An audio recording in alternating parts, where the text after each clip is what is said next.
What's cracking, everybody, and welcome to a very special episode 97, boys, of the Good Kraken podcast. I'm one of your hosts, Ernell Pearson, alongside the five-star man, my little indigenous treat, Devin Stanford. Hello. How are you doing, my gaslighting queen?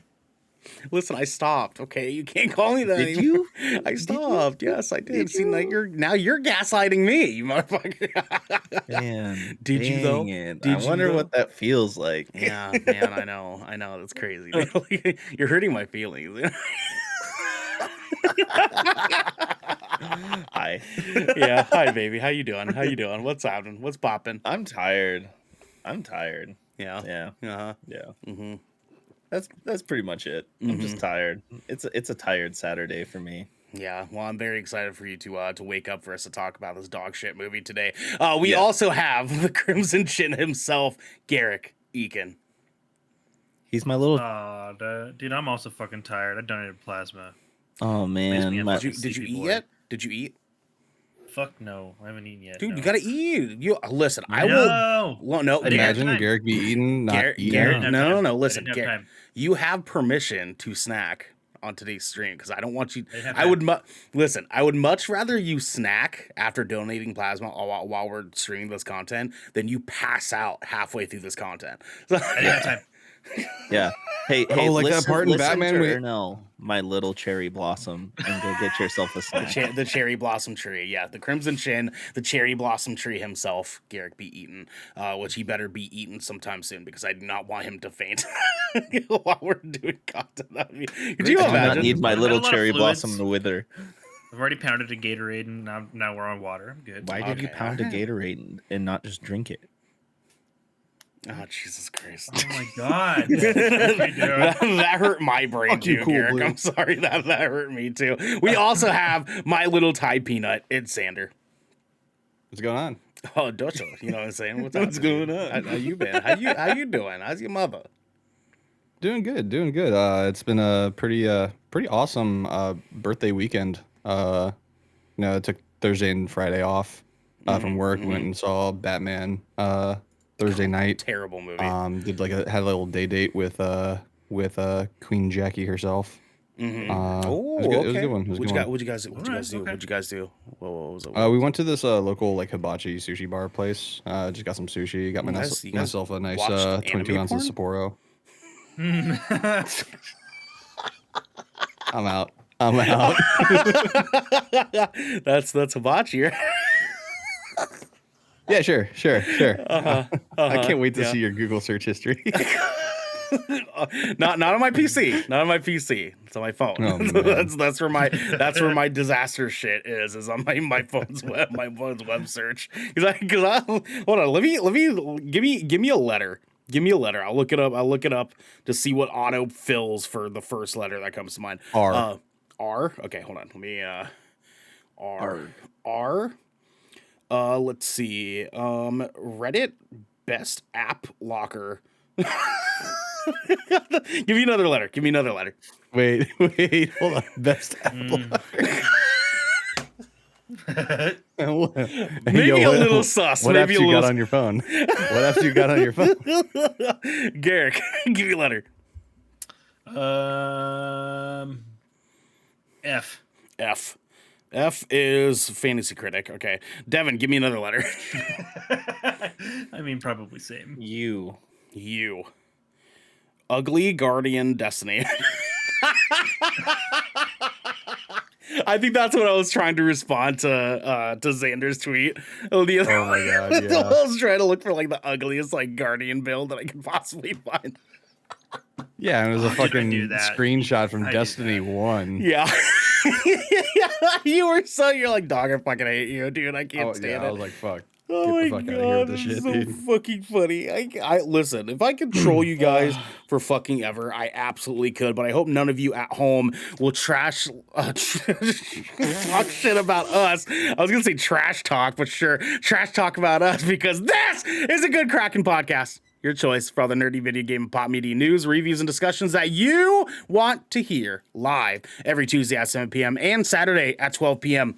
If you're riding this wave, you can head on over to patreon.com/GoodKraken Show, where you can submit questions and topics of the show, get exclusive post-show content, and have early access to episodes before they go live on podcasts and video services across the digital sea. Arg. Thank you. But if you've emptied your pockets for the latest and greatest in entertainment, that is totally fine. You can watch us record the show live right here at twitch.tv/GoodKraken Show. If you're watching live, you have a very important job. You breathing thing. You can head over to Fact Check in the official Good Kraken Discord channel, where you can keep us humble and correct when we screw up information during the show. If you have Amazon Prime, you also have Twitch Prime, and we would love for you to give that to us to help keep us pushing content for anyone listening or watching at home. But you can also support us by going to our YouTube channel, by clicking that beautiful bell and big red button, or by subscribing to our podcast channel by searching Good Kraken with an exclamation mark and leaving a review there. Devin. Oh, whoa. Yes. We have some captain's orders, my friend. Please tell your friends to join our Discord. We have been working really, really hard. Xander put this bad boy together. Our community talks to each other all the fucking time on there. Go on there, hang out with us. Come join us. Come join the conversation. Join our bullshit. If you're trying to get to hang out with us on a more of a personal level, we're on Twitter all the time, but we can only reply so much on Twitter. We are all the time on Discord saying just dumb shit, just all over our Discord at all times. You can also hear or see Devin talking about DayZ forever on Discord all the time too. That's actually not even true. It's mostly me posting. I mostly post TikTok videos, and I actually have anything DayZ related completely muted, so I don't see that. There isn't even a DayZ related. I have a whole nother server for that stuff. But please join our Discord. Come hang out with us. It's gonna be a damn good time. Garrick, what do we have for the people next? Whoa, fucking yawn, dude. Jeez, I gotta wake up. I'm just over here. I'm starting to. Guys, I'm fading. Guys, Hey, I can read this for you today, Garrick. I got you, baby. Dude, the funny. I don't even have any snacks today. At all. I hate you. I can't say, dude. I can't believe that you. What are you talking about? I'm right here, bro. Reggie said it. Rogue is needed. Rogue is needed. Yeah, I mean, look. I'm there. Do you still have a tub left? I'm out. You're Dude, out. I'm out. Fuck, I'm you have to order fucking some more. out. I'm Damn. I'm out. Well, if you want, Garrick, you can rest your little sleepy time head, my little cherry blossom, because we got little waves. Thank you, Devin. Garrick, do you want to pass the baton to Devin? You got it. You got the shit. I can take care of you, baby. Dude, yeah, I'm gonna go ahead and pass that, dude. Okay, all right. Devin, tell the people at home, what do we got for Little Waves today?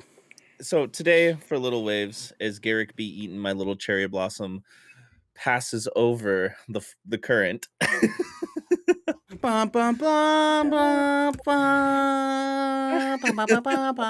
Anyways, Resident Evil 2, 3, and 7 getting PS5 and Xbox Series XS upgrades.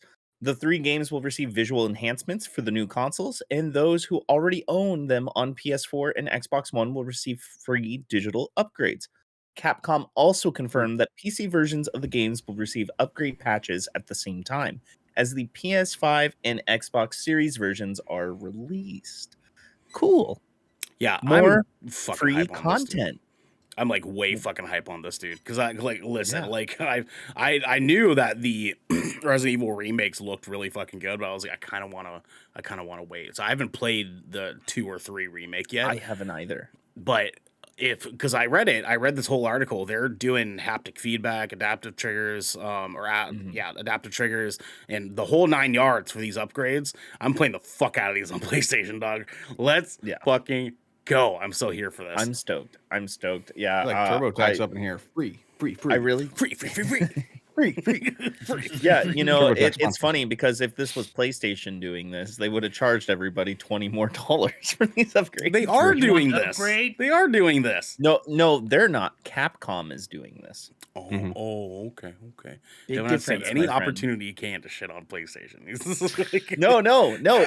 I mean, that is the Whatever. conversation right now. Like everybody had to buy, the PS4 version of Horizon Forbidden West to save $10, but get the free PS5 upgrade because they sell the PS5 version for $70.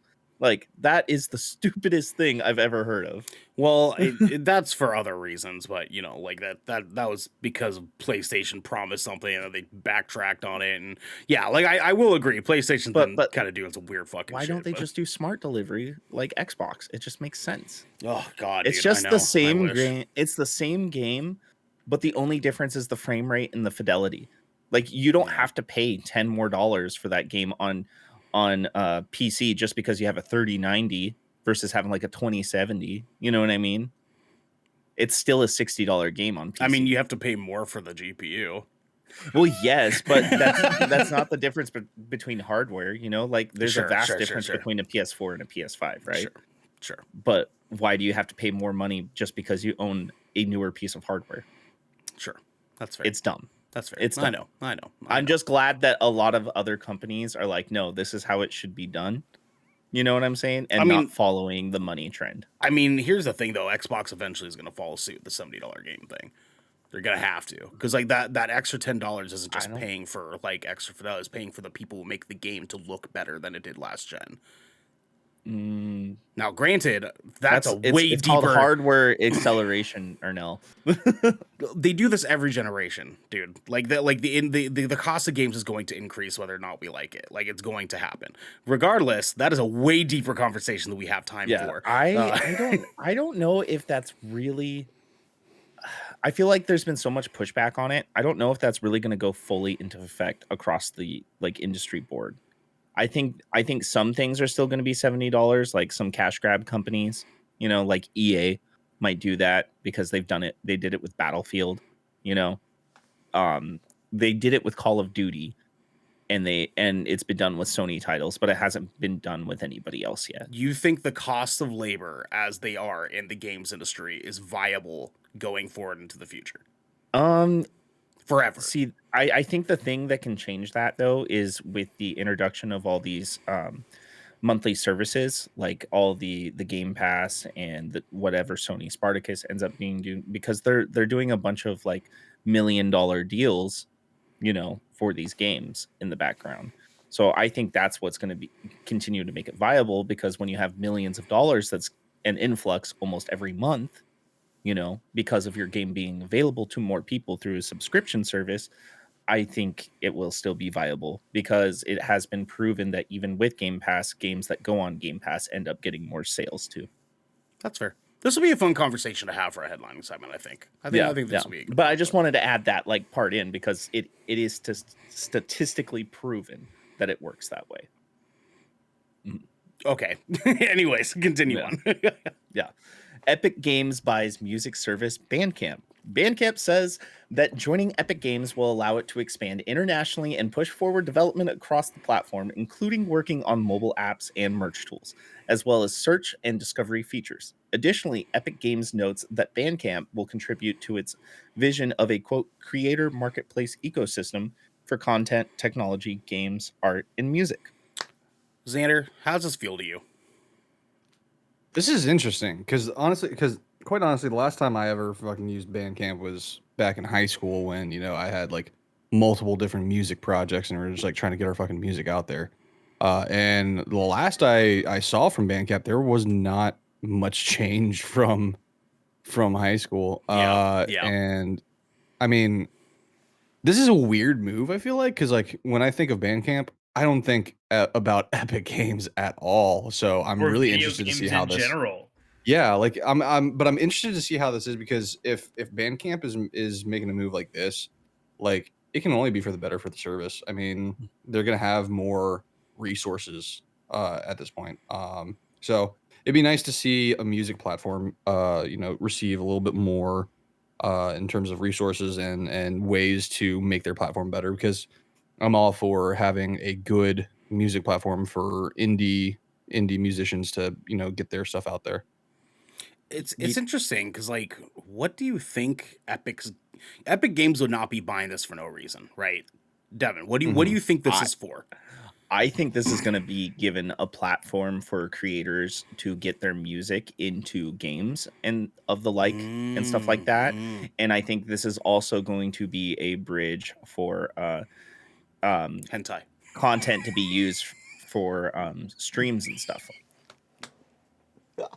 Ernell's the only one laughing. It's hibachi, bro. Yeah, sorry, Hibachi, the other subgenre of hentai. Yeah, my bad. Y'all ever watch Man, look at this man just stereotyping just Japanese. Ew, men. what? No, that's nowhere near what I'm fucking doing. Don't do that. Don't do that. Reggie already asked. It would be gaslighting. No, good sir. No. If that was the case, I'd say Bukkake. Episode 97. That's not right. Gaslighting continues. No, Devin, I think that's a good assumption to have here, and I hope that's what they're doing for this. Right, because think about it. There's not really that many avenues for people on the ground level to really get their music into video games, and there's not really like any service that helps like sole creators, like musicians that aren't signed, that aren't like on a label, anything like that, to really get their music onto a game without any licensing issues. You know what I mean? So it's like outside of like the super low budget indies contacting like musicians that they so happen to come across, it doesn't really happen often that musicians of all types get an opportunity to have their music in a video game. I think that's fucking rad. That is super rad, dude. I'm actually really excited about this because last time I used Bandcamp personally was, a few bands ago, was Sustainer. We used their store to sell digitally like for ourselves and also sell some merch and stuff like that. Granted, we were on other platforms and stuff, but like we used Bandcamp as our online store for the most part. Yeah. Okay. Yeah. Fair enough. Yeah, because they were giving a lot of stuff like that away without charging you like virtually anything. I think they only took like 10%, if that. Sure. Yeah, if that. Yeah. Okay. I think this might be our sign to pull the trigger on our Twitch ban, Slightly Twisted. I feel like you keep changing the name. You change the name like every couple of weeks. Slightly Twisted, just a good new metal band name. Yeah, it's just dude. I think I still have that picture of Josh with a bunch of twisted tees, so I still need to edit that. But yeah, that's gonna be our single artwork right there. Make sure it's black and white. Reggie says in the chat, we're gonna be like new metal, pop punk, classic, jazz. Reggie says running joke, Nell digs Waluigi porn. It's true. That's fair. True. What hentai is Nell into? Guessing Nintendo. And then in the background you have Mario in the corner just going, "Wah!" If there was a hentai that I was into, I don't think it would be Nintendo characters. Like if there was feel like water is involved. If there was a hentai I was into, it would be Mei from Overwatch. Disney Plus to introduce a cheaper subscription, but it includes ads. Users can therefore choose between the more expensive $7.99 USD subscription or the cheaper version when it arrives in the US in late 2022. The service will expand internationally in 2023. And while Disney hasn't yet announced a price point, it made the move to let more people access its content, and because companies were eager to advertise with them.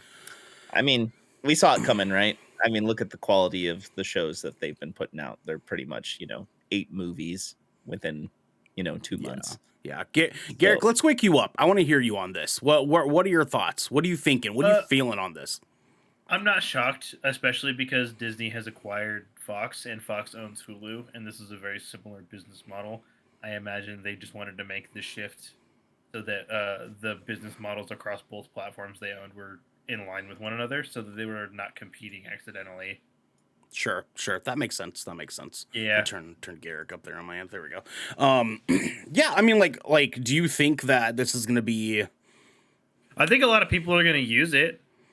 Like, especially older generations of people that just like used cable still. Like, like they don't mind ads, so it doesn't bother them to like save the couple of bucks to like have the ads anyways. Yeah, that's fair. Do you think that this makes a difference in the like Disney Plus like special like movies that come out where you pay like $30 to like get access to that movie? Like, do you think that will make any difference on that end? I don't think so. No, I bet you it still ends up being $30, but they actually haven't. They Haven't haven't done that in even a while, right? implemented that feature in quite a hot minute. It's been a minute since they've done that. Since Black Widow, That right? yeah. I think they did one or two more after that, but it's been. Oh yeah, It's because they did been that with a while. Rhea I think and they did it with Cruella. Ray. I Yeah, was gonna say yes. Yeah, Ryan and Cruella But- were the only two. Yeah. But since then, they haven't done shit as far as that's concerned. So, Sure. I think maybe they were just. I think they just kind of started to quietly phase that out. Or maybe they just haven't found the next movie that's going to be right for that. I don't think it's going to adjust the price point though. I think even if you have like the lower, like the $7.99 version of the subscription, it'll still be $30. But I imagine if obviously you're paying $30 for something, you're not going to get ads.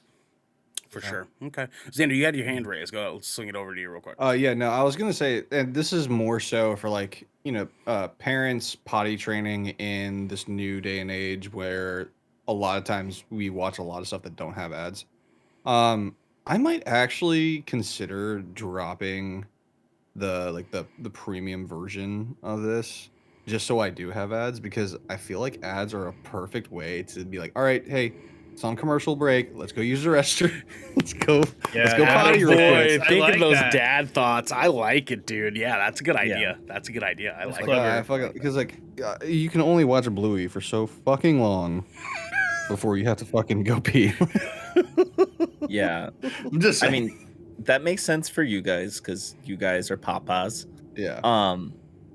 For me, I feel like the ads would ruin like the cinematic experience you get from like the Star Wars shows or the Disney Plus Marvel shows. Yeah, and it's stuff hard because that. like I would want the ads for that reason, but I wouldn't want them for myself, right? Like, Yeah. can I just like isolate them to the kids' profile? Like, can I do that? Like, that'd be great. Well, and that actually brings up another good point. Like, if you watch like very bingeable shows, if you watch a show that was originally on cable television on a streaming service, you can actually see moments during the filming that was specifically made because it's leading up into a commercial. There's a commercial break and then it comes back. Like if you were to watch, like, one thing that comes to mind is like Psych. sitcoms.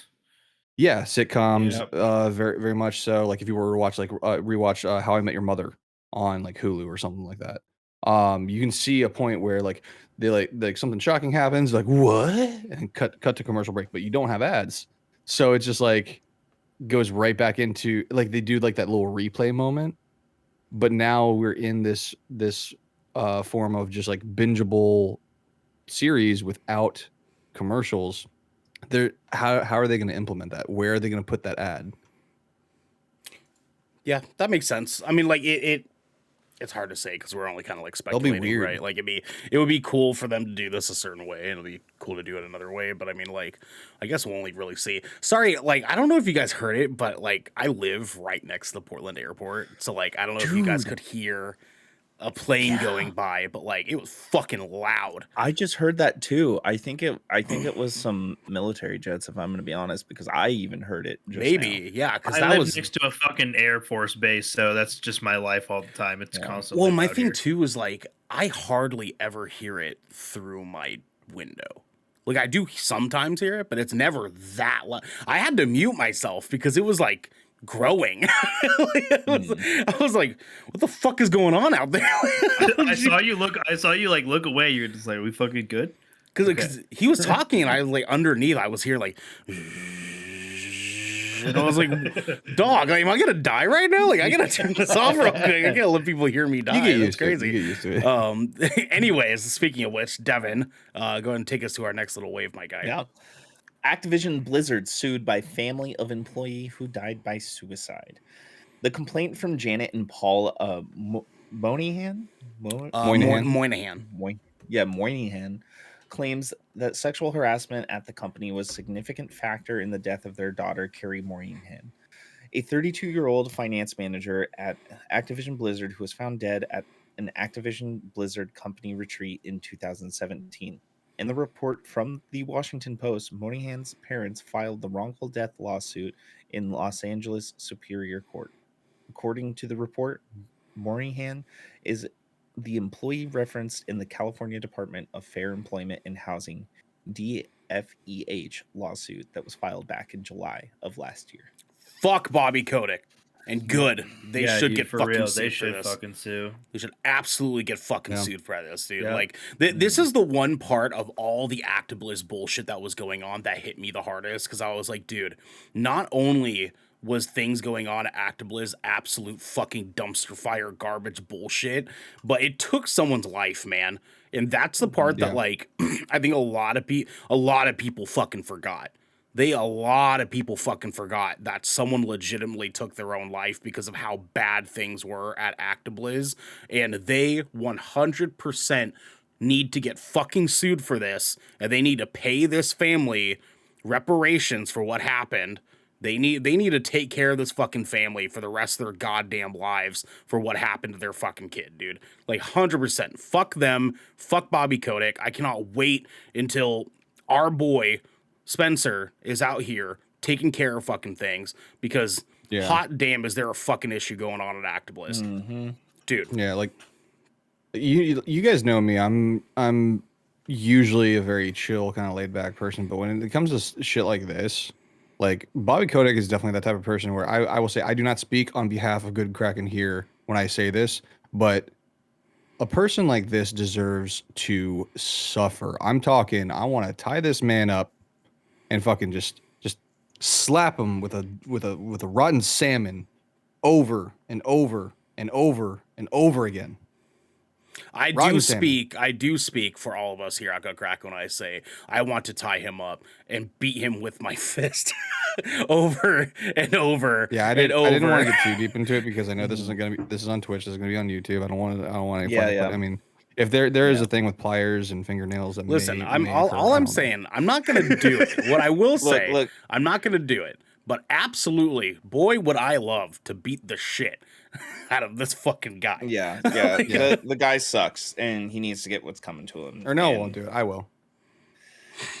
I come after me. Don't come after Good Kraken. Come after me. No, come at us, dog. I'm not gonna dive any deeper on that. Anyways. Yeah. I mean, I feel bad for the family. I'm glad that there is going to be an influx of new management and new leads at Activision Blizzard. I'm glad that the employees that stay with the company are going to be in a safer and better environment. I just wish that it would come sooner for them instead of June of 2023, which is when the deal is scheduled to be closed. Yeah. So best wishes to that family. Rest in power. And I hope things turn out for the better. Yes, absolutely. Speaking of power, I Am Legend sequel starring Will Smith and Michael B. Jordan announced. The sequel is being penned and produced by Oscar-winning Akiva Goldsman, writer of A Beautiful Mind, Fringe, and the original I Am Legend screenplay. I Am Legend, the film, is based on the 1954 novel of the same name by Richard Matheson, which helped to popularize the post-apocalyptic genre. No director is currently confirmed to be attached to the project, and no firm release window has been announced. I need this so fucking bad, dude. I didn't know I needed this, but I need this. Mm-hmm. Literally one of my fucking favorite movies of all time. All time, dog. We play Dying Light a lot, you know, especially the second Zoobies! One. And they took the concept of, you know, the mutated undead, how they have to hide in the darkness during the daylight because the daylight burns them, kind of like similar to vampires. Well, that idea was definitely first introduced, at least in the quote unquote zombie world, was introduced with I Am Legend, going back to the novel, but we saw it realized with the movie, you know, because not a lot of people read that book, you know, originally. I'm sure a lot of people read it, but you know, not to the point where how many people saw the movie, right? You know, right. So I'm excited. More Will Smith is always a good thing. He did a fantastic job in that movie too. And Michael B. Jordan is good. I want to see a very serious side of Michael B. Jordan. You know what I mean? And I'm sure we'll see it in this movie. Michael B. Jordan struggles a little bit depending. I feel like it's entirely dependent on his director. Because that movie he did for Amazon is absolute ass fire.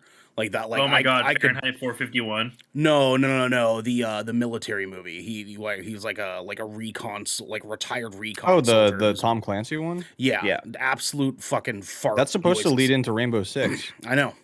It's gross. fart noises, dog. Like it's very just not a good movie. And a lot of it, I think, suffered because it was a bad director. Like the director just didn't really like know what the fuck was going on in that movie. But Michael B. Jordan kills it in Black Panther. He kills it in Creed. Like he time and time again shows us that he has the chops for it. He just needs a good director behind him. And honestly, like. For I Am Legend, there's no doubt they're gonna find a good director for this. Yeah, right? Who do you think they're gonna have direct it? Michael Bay. Shut the fuck up. But I was gonna say, you know what movie Michael B. Jordan did not kill it in? What? Fucking Fantastic Four. Exactly. Yeah, goddamn, hot fucking damn, did he not do good in that? And honestly, Nobody too, did. he was one of the better characters in that movie. Yeah, and it still wasn't good. Shit sucked. I want to see him like pull on like a really. Because he's supposed to co-star in this movie, right? I want to see him pull like out like a serious, like kind of dramatic role in this, because I Am Legend has the room for that, because that's how the first movie was, right? Yeah. First movie was just really sad. That's all it was. It was Xander's really sad. Xander's very distraught about Michael Bay. darkness, my old friend. Xander's very dismayed by the thought of Michael Bay. Bring Michael Bay into anything. I agree with that sentiment. Ambulance is gonna slap. Michael Bay. Without Michael Bay, honestly. Ambulance is gonna slap. I put dude. I'm so I put excited. Michael It's gonna Bay fucking up there with suck, Tommy dude. Wiseau. That movie's Okay. gonna suck. It's okay, Garrett. You It's just gonna have to get used to slap, the dude. fact that Ernell hates really Like, bad. why- Dude, Ernell Bad loves Boys, really Bad Boys movies. 2 was fucking good. Okay, I don't care what you guys have to fucking say. Okay, Bad Boys 2 that's like an exception though. Yeah. That's Bad just- Boys 3 that's was the not ca- good. It's okay. Bad Boys 2 is fucking carried by the cast. Yeah, no, that's fair. That's fair. Yeah, Ambulance is gonna slap, dude. I'm excited for it. No, it is not, dude. It looks God, so bad. It Devin, looks terrible. tell the people what we have next. We are skipping a couple of things today because today's gonna be a very Yeah, special. today we're episode. putting Ernell's fucking gaslighting head at the gallows. I'll take it, dog. I'll take that segue. Reggie, I heard Ernell hates Transformers. You know, I kind of. I'm a cop from Boston. Optimus, a fan of Transformer.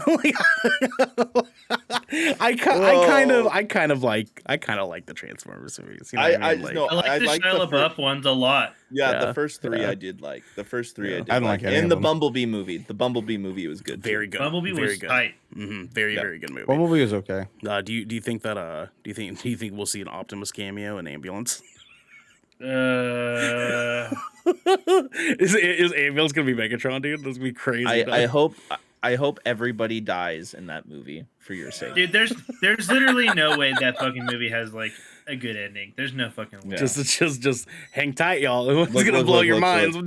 I'm gonna tell you guys right now what's gonna happen. I'm freaking. Oh my god, why am I spacing on his name?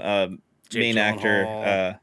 Jake Gyllenhaal? Yeah, Jake no. Gyllenhaal is gonna die at the end, and his friend is gonna kill him, and but his friend is gonna get seriously injured, and the cop that was in the ambulance the whole time is gonna survive, but the friend is gonna go to jail, and the nurse is actually gonna walk away with some of the money.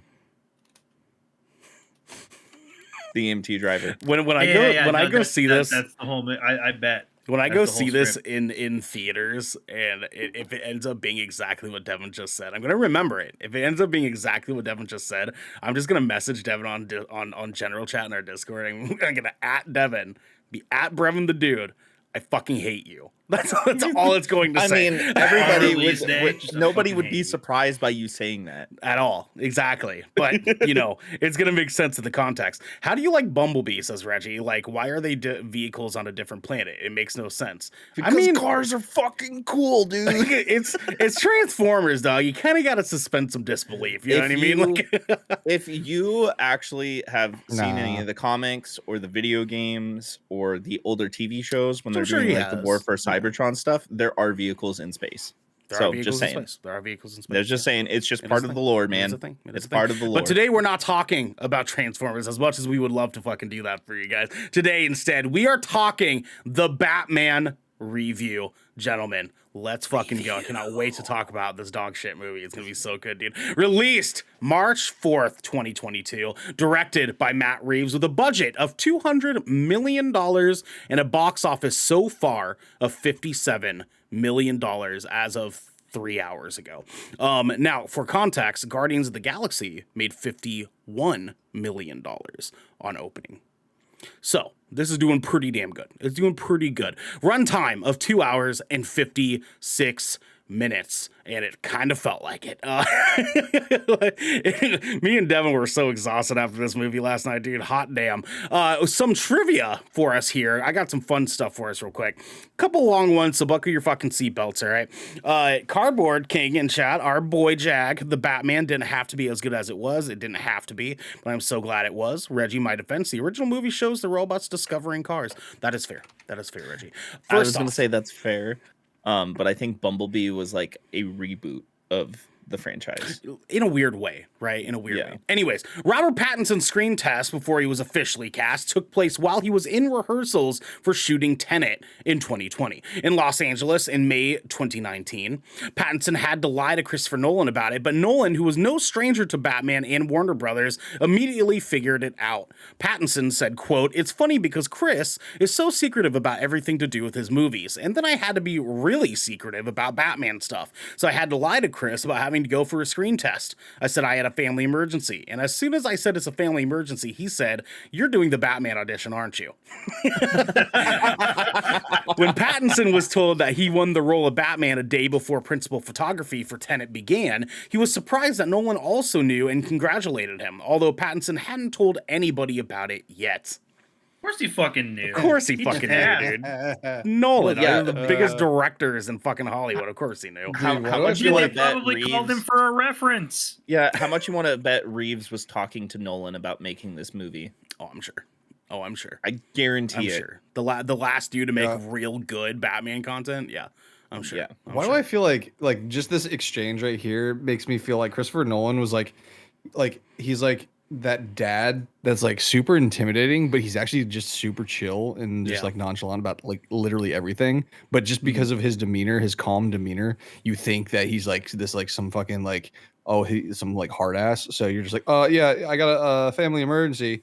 You're going to the Batman audition, aren't you? Well, one of the It's it's fine. funny. I didn't put it on here, but one of the things that I saw while kind of collecting some of this trivia, when they were going through the COVID-19 issues, like when it first like they did a bunch of stuff, a bunch of people tested positive. They all came back. He was the only one who tested positive when they came back. So instead of just like isolating or whatever, he said, "I don't want to get anybody sick." He wrapped himself in bubble wrap and like saran wrap, put on like a scuba outfit and like scuba goggles and like a scuba like face mask, so he wouldn't risk it getting anybody sick. And he just sort of like, Nolan? what? No, Reeves for this movie. Oh, Yeah. oh, Yeah, okay. dude. Apparently, he just covered himself. Was like, "Stay the fuck away from me. I'm still gonna keep this movie trucking." And he did the fucking thing, dude. Good for him, man. Good for him. Yeah, Hell that's yeah. dedication. That's Next up, dedication. director Matt Reeves wrote the script with Robert Pattinson in mind, not even knowing if he would ever want to be in the movie. After watching Pattinson's performance in Good Time in 2017 and becoming captivated by him, Reeves started to imagine Pattinson in the role at a certain point as he was writing. Pattinson was Reeves' top choice because he was, quote, "always that version of what I saw in the page. I think of Bruce Wayne as this recluse rock star in a decaying manner. There's this part of me that saw Rob as that, and I had no idea that he would be interested in playing the role at all. I thought, what if Rob doesn't want to play Batman? That would be a disaster. But Reeves didn't know that at the time, Pattinson became fixated on the role of Batman without even knowing the status of the project.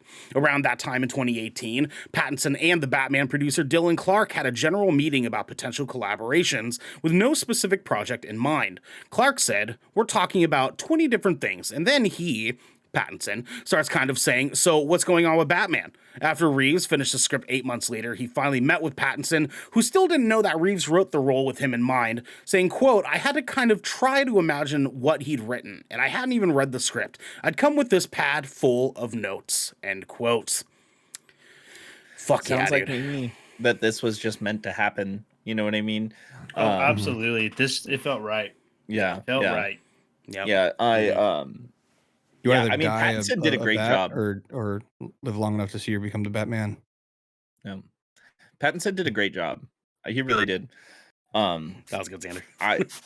Like you can tell that it was kind of written for him. You know what I mean?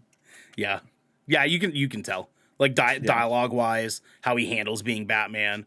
Yeah, Xander, you're in timeout. You're in timeout, Xander. Yeah, go over there with your dad joke. You're in dad joke timeout.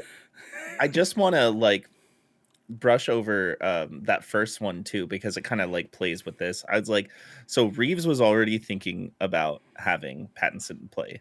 Yeah, he saw Twilight and he was like, "Dog, I need that." Yeah, that's what he said. Then Reeves probably went to Nolan and was like, "Hey, you did these last Batman movies, and you got Pattinson. How's that kid doing? You know what I mean?" He's like, you think he could do it? I bet you Nolan was like, "Yeah, actually, I think he could do it." That's probably exactly what happened. He's like, "Have you seen Twilight? He obviously has the chops." Real talk though, real talk on Robert Pattinson. Have you guys seen any bit of The Devil Inside? No, I haven't watched that yet. That's got Tom Holland in it too, That's right? a Twilight spinoff, right? Or The Devil in Me. I'm sorry, The Devil in Me. The Devil in Me. Yeah, like I saw a trailer of it, and I just saw Robert Pattinson, like he's like this like crazy like pastor or whatever, and he's got like this crazy Southern accent, but he's just acting the fuck out of this. I was like, I need to fucking see that. Yeah, it is wild. He has redeemed himself like wholeheartedly from the Twilight series. Dude, he's had the chops. He's really good, one, dude. He really also really it's like I want to point out, it's like the British actors just absolutely killing it lately. You know, especially with the accent changes. You know, yeah. Like I am very impressed with Robert Pattinson, or Andrew Lincoln, and even Tom Holland. You know, their accents are just perfect. Like you can't even tell. You're perfect. Like unless you knew, you wouldn't know. You know. Yeah. You're perfect, Devin. I love you. No, I really do. I really do. Reggie says I had to be corrected by a partner. Which one was the vampire? And which one was the werewolf? Listen, I actually kind of enjoyed Twilight. I know it was trash, but I liked it, so I have all that shit. I know all that shit. You know what I'm saying? I don't need to talk about that. Robert Pattinson auditioned for the Batman using Val Kilmer's original bat suit from Batman Forever, 1995. But because Pattinson's head didn't fit into Kilmer's cowl, he wore the one George Clooney wore in Batman and Robin, 1997. Yeah. I'm gonna need to see this video Pattinson's footage. got a big ass dome. You got a piece on him. You got Pattinson get the head. He got the head. He does. He's bro. got a big ass head. A big old forehead, dog. That motherfucker wears size 8 hats. You know what I'm saying? You got that noggin, dog. You look like Mastermind. His hair's thinning too. I'm kind of terrified to see him when he goes bald. Dude, no, he's probably gonna grow a beard when that happens. Ooh, Robert Pattinson. That's what they all do. Well, he can. He can grow a nice beard too. Yeah, I know. I need That's to what see, John Travolta did, and he looks badass now. Man, looking like a snack. You know what I'm saying? No, Jonah John Travolta Hill did the goatee for a while, which was just gross Yeah. when he was bald. But no, recently. recently, John Travolta looks like a fucking like badass. I need Robert Pattinson with that Jeff Bridges beard. That's what I need. I need Robert Pattinson with a fade, man. Imagine Robert Pattinson being like, Tony Stark built this in a cave with a box of scratch. You have to finish the quote. I absolutely love it. Yo, can you read this next one? Because I did not know about this. Jonah Hill was approached for the role of the Penguin, but turned down the offer due to disagreements over the character. It was also rumored that Hill wanted to portray the Riddler instead. Thank God for that. I'm actually glad Jonah Hill wasn't in this movie, to tell you the truth. Yeah. I do feel bad for him though, because he has been trying to play more serious roles and he hasn't really been getting them. But we've seen him play a couple of serious roles before, and he actually does a good job. He does a good job. I was gonna say, like, Moneyball. I don't think he's enough of a character actor to be in a superhero movie yet. I really don't think so. Yeah, he's like, he's got some more practice, and he needs an opportunity so that he can get that down and like figure that out. But in the state where he is right now, I can't see him playing in a hero film, as either an antagonist or a protagonist, because he isn't charismatic enough in the way that like you would imagine someone who would be in a universe like this. You know what I mean?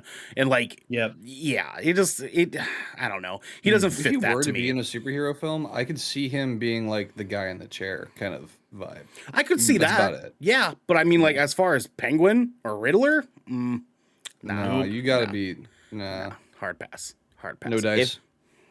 I do want to say Colin Farrell did a great fucking job. We're gonna be talking about it in a minute. We'll be talking about it in a minute. Composer Michael Giacchino, who has been the composer for a lot of Batman shit, wrote the main theme song, "The Batman," before the movie even went into production. And while Matt Reeves was still writing the script, Reeves listened to it for the first time in his car with producer Dylan Clark before they went onto the stage to do Robert Pattinson's screen test. And goddamn, that theme song lit. It fucking. Fun fact. He knew what he wanted. He was just like, "This is the Batman." It was based off Kurt Cobain, wasn't it? Well, Batman, Bruce Wayne in this movie was based off of like his like the way that Robert Pattinson played him and like the way that the writing was. They based it off of Kurt Cobain. And that was more trivia stuff that I didn't put necessarily in this, but Robert Pattinson was saying that he looked at Kurt Cobain and was kind of like, that's the way I want to portray this. Is like this sort of like jaded Hollywood star.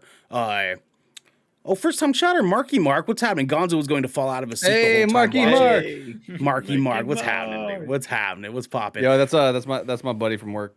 Sick, dude. Sick. Sir. Gonzo's going to fall out of his seat the whole time watching. Is that another one of your friends, Gonzo? Yeah. Yeah. Okay, no. Gonzo's me. You're Gonzo. Okay, Sick. Okay, you're Gonzo. You know my last name. Gonzo. Okay, yeah, I got you. Yeah. Esco, the music for the movie was so good. Listen, we're gonna be talking about it here in a second. I love it. Fun fact though, that theme, I immediately put it on my workout playlist. Oh, dude, it's good. Oh my god.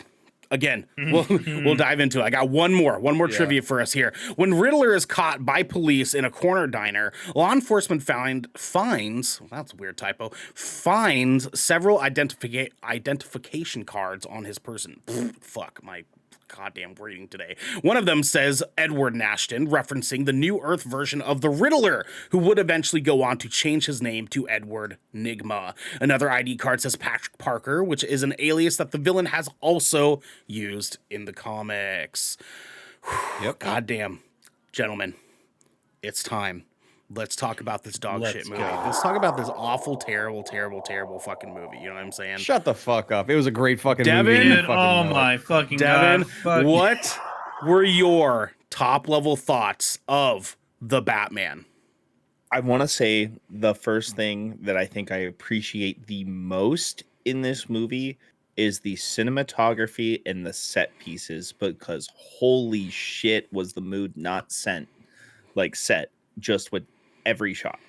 It was amazing with the color palette that they use, the Wayne Manor being inside of the tower with all of the Gothic decor and architecture too. I was in love with that. I mean, it really gave that vibe of, Bruce Wayne living in like almost of a castle, like looking down on the city. The imagery of like later on when he goes to a certain bar and the elevator and the way that the doors open and everything, the suspense that's built up from Batman walking into the scene and the fear that was instilled in like a lot of the lower level criminals too, and just that noise of him walking, and you could just hear how heavy his armor is. Yeah. So you're saying that like your main thing that you admired the most was the overall aesthetic and like tension of the movie? Yeah, and the cinematography is just outstanding. I thought they really like pushed the boundaries even more so than like the Dark Knight trilogy did in a cinematic way. You know, like it was more artful look at it. Sure. Is what I thought. Sure. And I really appreciated that vibe. It had that really dark feeling that we've always really, really wanted to see from Batman. You know, it had a really dark tone and a really bleak tone to it.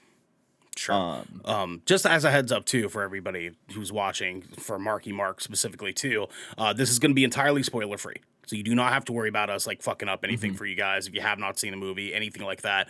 Entirely spoiler free. We're trying to make that a habit. So that said, Devin, movie itself, what do you think? Fantastic. I loved seeing the struggle between Bruce Wayne and Batman in this movie.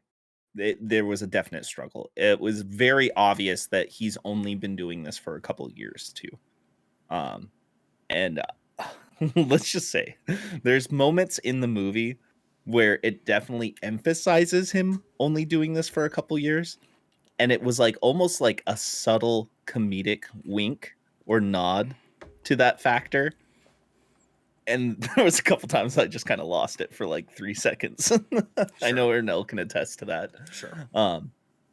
But the movie was great. The character development was great. It was essentially an origin story for the villains cast more so than an origin story for Batman. You know. Yeah. We saw a lot of conflicts that were established throughout the movie that will go on into sequels if they go to make sequels. We do know that they have a Penguin show in production for HBO Max, so I'm excited to see how that carries over. Hopefully, there's an some Arkham Batman. Asylum series in talks as well. I can't remember if that was confirmed yet or not. Ooh, I'll look into it. So, keep talking to him. Yeah. And the struggle you see Bruce Wayne have with grief. He is still dealing with grief, but he portrays it very silently. In even him being in the Batman costume, you see him portray that grief and that struggle that he has with his emotions, and you can see it. He like carries it on his shoulders throughout the whole movie. And I really, really appreciated that feel to it. So, Xander, what you had heard is that so it is going to be HBO Max's spinoff of the Penguin show, but it's going to be focused on the Arkham Asylum. Okay. Yeah. So coincides. Same thing. Sounds like Penguin's building an empire of villains. What? Keep talking. Sorry. Keep talking. Your thoughts on the movie. Keep going. It was a great movie. Like I said, tonally extremely dark and bleak. Great character development, especially on the villain side of the movie. Very, very. It was awesome to see Bruce Wayne struggle with that fact of becoming Batman and being Batman, but also being Bruce Wayne. He says it in the very opening scene. He has turned into a night owl. And he says it like that, night owl, which just makes me think of Court of Owls. And now there's that rumor circulating of a Court of Owls. It was Nocturnal Animal, sir. Oh, Nocturnal Animal. Yeah, that's true. That's true. Actually, don't smoke weed, children. Anyways, it was a great movie. I loved it. The cinematography was great. The set pieces were great. The use of Gothic theme architecture throughout the movie was awesome. It was fantastic, and I will give my rating later. Oh shit. Anyway, sorry. Ernell was not paying attention. He pretty much made me say the same thing twice. No, it's okay. It's okay. I'll remember this next time he gets on us about playing Destiny 2 during a fucking. Yeah, I know. Yeah. During a meeting, I was like, finished. He's like, meeting, what else did you think of the movie? Let's see. Everything I just said. Yeah, well, I didn't know if you had any more that you want to fucking reiterate, jackass. You know. No, I was looking at the fact that Barry Keoghan got casted as something very, very specific. I think it's pronounced Keoghan. Yeah, we can talk about that. That would be a spoiler section. We'll have to. Yeah, no, I know, but I saw a thing and I was like, Wait, what? What? I've been So I had to dive a I've little been bit telling deeper. you about this before the movie. It's been Well, it's no, been a I rumor know, for I a know, while. I fucking know that, but like I didn't realize that I got officially on the fucking cast list, jackass. Anyways, Jesus. Taking it Garrett, personal. Garrett, Yeah. what were your top level Damn. thoughts of the Batman? Dude, a fucking fantastic film. This was honestly, this is the most grounded version of a Batman we've ever gotten, and it's definitely a different take. I really liked that they just went super noir with it. Definitely, I feel the exact same that Devin does. Don't even feel bad repeating it. Like the art style and the aesthetic and like the artistic direction and the cinematography of this film was just next level. Some of the scenes were just so incredibly cool to watch. Like the specifically upside down burning car scene. Like that fucking coolest shit ever. Like that was a scene and a half. Like just so incredibly well shot, and like it conveyed such a powerful moment in the film. You're just like, that motherfucker's scary. Yeah, And dude, it's just Robert Pattinson. I'm just gonna call him Pattinson now. There you go. Pattinson, dude, So- he killed it. He Mhm. absolutely killed it. The cast was so diverse, and everybody did absolutely fantastic with the role. I loved everybody in their character. Everybody. Paul Dano as the Riddler was such a good choice. I haven't seen him in much else, but I do remember seeing him in Swiss Army Man, and dude, like he just total Zodiac killer vibes. Like it's so good. Like I loved the way he played the character. I loved Zoe Kravitz's take on Catwoman. It's just all the cast. I don't remember. I actually don't know the name of the actor who played the new Commissioner Gordon. But Jeffrey I fucking Wright. loved Jeffrey him. Wright. Jeffrey Wright. Yeah. Jeff Wright, yeah, he Yeah, fucking plays. killed it.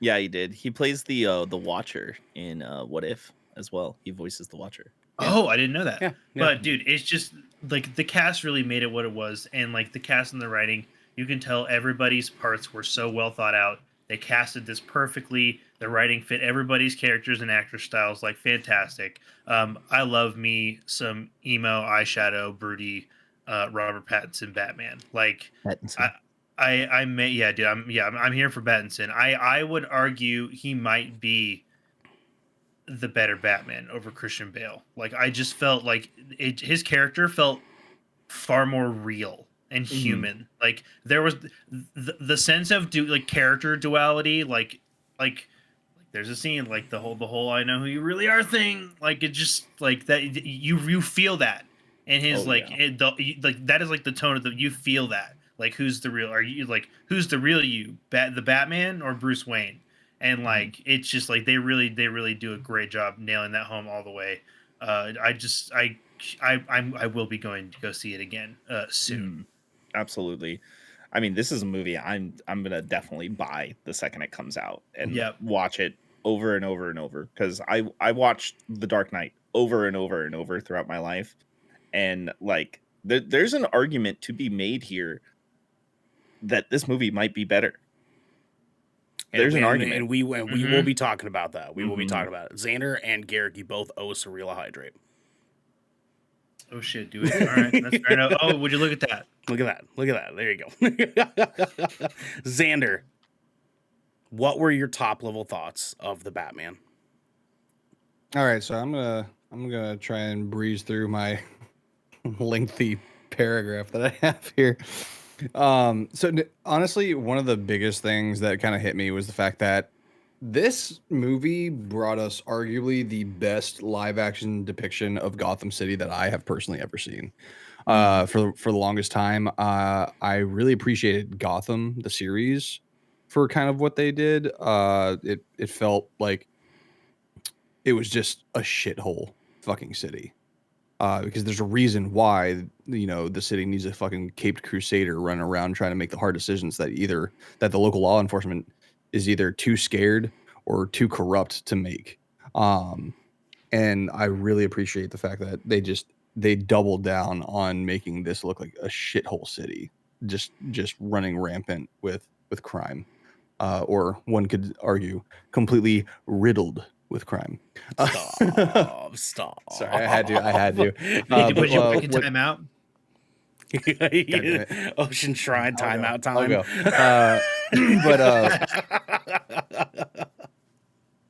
But I that was like the biggest thing for me. And then the whole idea that this plays out more like a noir detective kind of film. I love that too. Like one thing that I felt was missing from a lot of other live action adaptations of Batman was the detective side of things. We saw glimpses of it here and there in previous movies, but it was never like very prominent to where like, you know, it was very much prominent in this one. Like he's doing a whole bunch of detective work. And he also had a lot of help from Alfred, which I do love that nowadays we're seeing more of that relationship between Bruce and Alfred, especially this one where it's a little bit estranged. Yeah. That was I love this. I love this because he's still pretty young. He's still you know, the whole idea behind Batman becoming Batman is because the death of his parents weighs so heavy on him, and you know, you have moments where he's just like, well, you're not my father. Like, oh, shit. Oh, fuck. You're not my Like, dad. Fuck I'll be you. right back. Damn, You're not my gonna dad. throw it in his face like that, dick. Yeah. yeah, I was just like, damn. So that was I thought really good. But another big point for me was Paul Dano's Riddler. So I've actually been a huge fan of Paul Dano's acting for quite some time now. Not so much in Little Miss Sunshine, but the last one I saw him in was Prisoners with Hugh Jackman and Jake Gyllenhaal. He basically was a very similar character in that film, and knowing that Paul Dano was going to be, you know, playing the Riddler in a movie that was arguably very much influenced by Zodiac, I was at the ready. Dude, Paul Dano yes. he has this ability, and I've actually read something where he was actually deeply disturbed with himself after some scenes that he had shot, just like tapping into that kind of just psychotic like Going to side. the weird place. Yeah, going into the weird place. He went, Going to like the weird mental underground. like, Yeah. yeah, like he does such a good job of just creating this persona that is just ultimately disturbing. Like he knows just how to fucking like why are you crying like that? Why are you making sounds like that? Oh, that's just fucking weird. You're weird, bro. But he knows that's what this role needs, especially given the overall atmosphere of everything else. The Riddler has to be this dark, this twisted, this fucking brutal. Which there's a bit where it was just like, that was a little weird, but you know, no, Paul Dano ultimately was just an amazing fucking villain. I wanted to see more of it. And this also poses the question, do we really need a Batman that is super like unrealistic like the rest of comic book films and stuff like that? Because obviously if you're familiar with Batman, you know, we have people like Clayface, you know, you have stuff like the Lazarus Pit and Poison Ivy and Killer Croc and stuff like that. But the idea that Matt Reeves has even said himself that the goal is to take these very unrealistic characters and stuff like that and find out some way to make them grounded. Like he even stated that the next one that he would like to tackle is Mr. Freeze. How dope would that fucking be in this atmosphere? I'm telling you, give me a fucking Bryan Cranston Mr. Freeze with a tragic backstory, some fucking serial killer vibes that freezes his victims to death and shit. Like no freeze rays or fucking I want everyone to chill, you know, that whole shit. Like just like I'm talking straight up Dr. Death type shit with access to liquid nitrogen. What killed I'm the fucking dinosaurs? ready for this fucking Reeves verse. The Ice Age. Oh my god.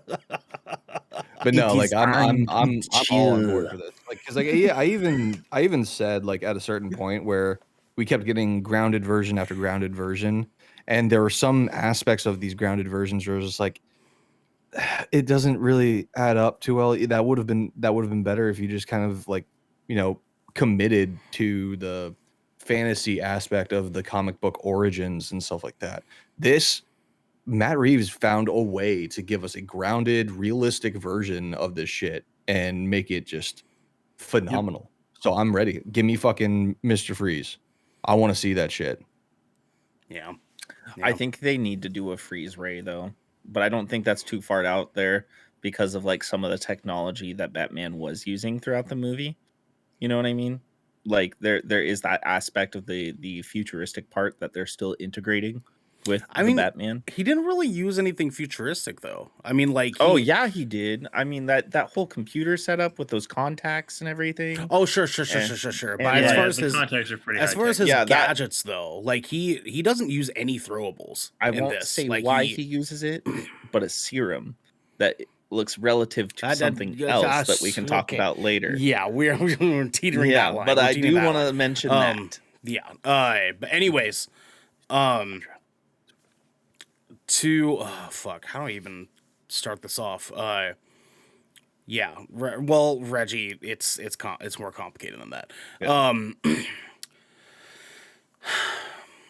This is by far the best Batman movie we've gotten to date. This is a really fucking good Batman movie, dude. Holy shit, man. This is really fucking good. As Xander said, the thing that I kind of want to point out that I want to point out first is how well they basically committed to saying we do not want to do a superhero Batman. We are going to do grounded detective Batman, the way that you love and miss him. And we're going to ground it even more than Nolan did, but somehow, some way, they made it more grounded than Nolan's movies and still had it reflect on the source material in a way that felt right. Because this show is very much like the animated series, even though it's more grounded than even Nolan's Batman. And so it was very interesting to sort of experience like them trying to make this feel like it could be IRL and like that, but because of his relationship with the police force in this movie and how he handles being a detective in this, along with the noir vibes that Garrick mentioned and having his relationships with all the other characters, it feels tangible for the first time, which goes on to my next point and kind of echo what Xander was saying here.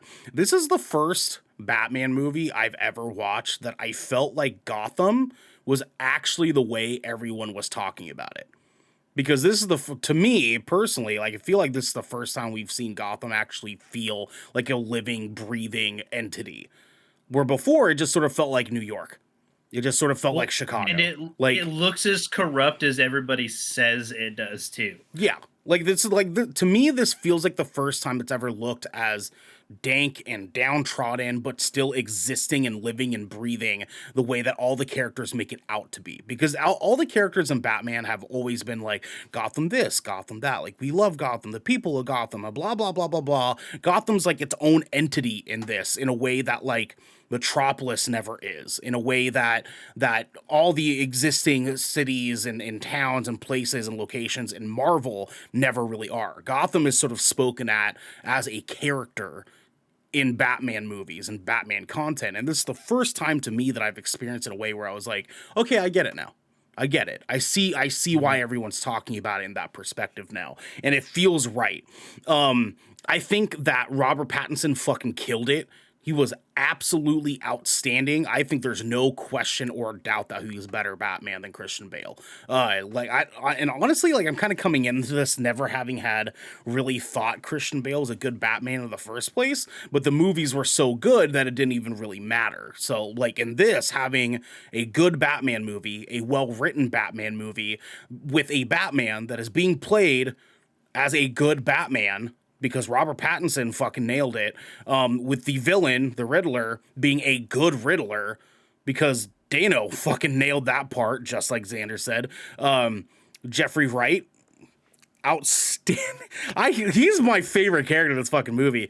Jeffrey Wright playing as Gordon was phenomenal. Like, I could not believe how, like, his chemistry with Robert Pattinson was so unreal. Like, when we get to the point of, like, seeing, like, these two working together to solve crime the way that Batman and Gordon are supposed to be doing, it felt so good. It felt so good, dude. And I was like, I'm so here for this. I want more of this all the time. And they give us more of it. And it feels like Batman is actually like year two, the best. He's learning to be the best detective in the world. And just as Devin was saying, they let you feel the repercussions of it being only his second year as Batman. And they do it in such a way that is, one, comical, because this movie does have some really funny beats, but it's very creative. And that was like where I give this movie the most respect, is how creative it sort of is. Are you gonna leave next, Garrick? You should leave next. No, I'm here. I'm just saying. We should just have me and you. Let's just go. People can watch like four chairs just kicking it, and we Reggie said cowboy hat. Watch them both come back with cowboy hats. That'd be fucking amazing.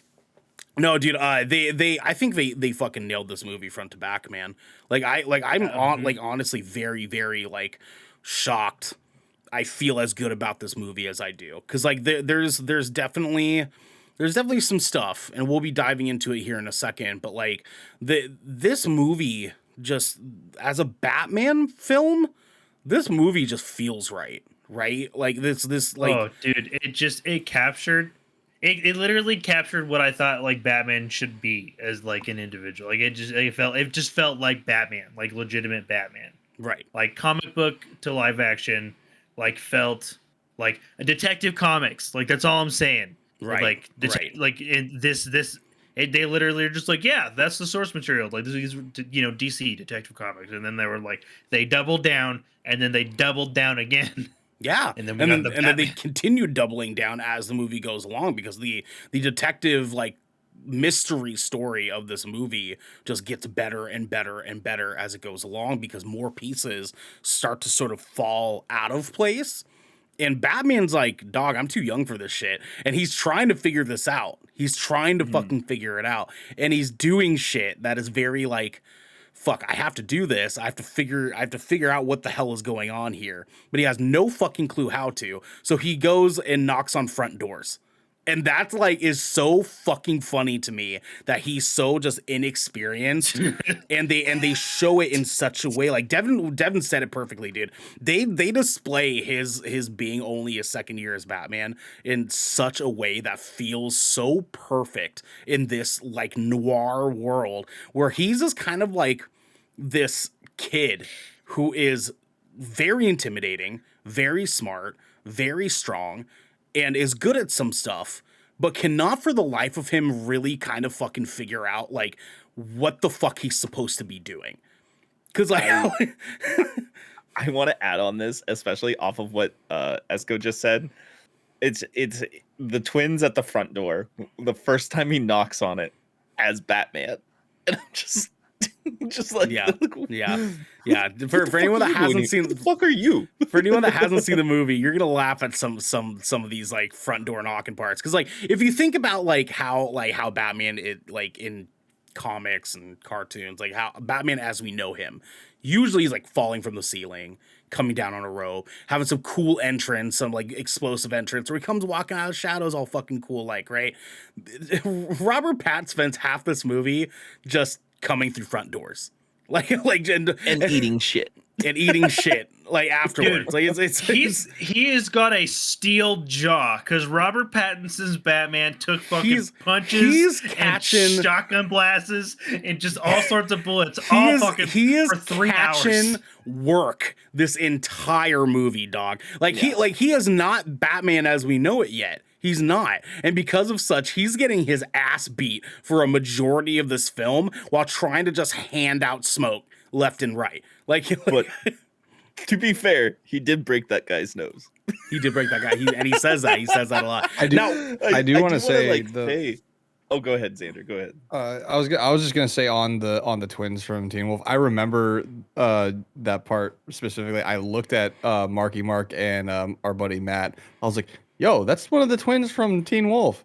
And all of a sudden, the other twin shows up. I'm like, there's the two. They're back together again. Devo, what were you gonna say? There it is. I was just gonna say that. Oh my god! You mean I forgot my fucking. Oh Jesus Christ! I forgot like that fast. No, I mean, oh yes, I wanted to touch on Alfred with Andy Serkis being Alfred too. Yeah, I think could we here? Let me finish my little thing, and then I'm actually gonna have us kind of have like an open forum discussion here. In bottom line, this movie is the best my favorite Batman movie I've seen to date. Like I did not think this would top Dark Knight for me, because Dark Knight's a really fucking good Batman movie. It really, really is, and a lot of that was because of Heath Ledger, right, as Joker. Like he really stole the show on that. Robert Pattinson, Jeffrey Wright, Paul Dano, every single actor in their role in this movie is just knocking it out of the fucking park for 3 hours, dude. Like I was worried. I was really worried going to this movie, and I know all of us had a little bit of a timidness when it came to this. I wasn't. I walked in this being like, cool, it's Batman. There's a chance that this could be fucking stellar, or there's a chance that this could be okay at best, right? And I actually went in. I actually went into the movie a little jaded, to be fucking honest. Exactly. Really? Exactly. Oh, 100%, dude. I'm a little, dude. I was not for the Batfleck, dude. So I was just like, here we fucking go again, dude. But like DC just hasn't. Batman. They haven't been delivering, dude. And so it's like it makes sense for us to kind of for anyone to come into this movie being like, I don't know, but like this shit was it, dude. This shit was it. Absolutely. I just want to touch on when we did our trailer reaction to this, and the way, like especially the second trailer, because we had the little teaser, but when we had the full trailer that we watched together, it was the four of us actually a few months ago. Right. I said that this possibly looks like it could be better than The Dark Knight. Yes. Yeah. I was actually really stoked on this movie personally, and especially after Batflick, I was like, "There's no way they're gonna do worse than that." You know what I mean? That's like what I thought to myself. Only uphill from here. Like, this is the first time in a very, very long time that isn't a Marvel movie that I went into another movie and I was like, "This movie's gonna be good," and it exceeded my expectations. Yeah. Yeah, I mean, hey, fair enough. Like, bless your heart, man, because I did not.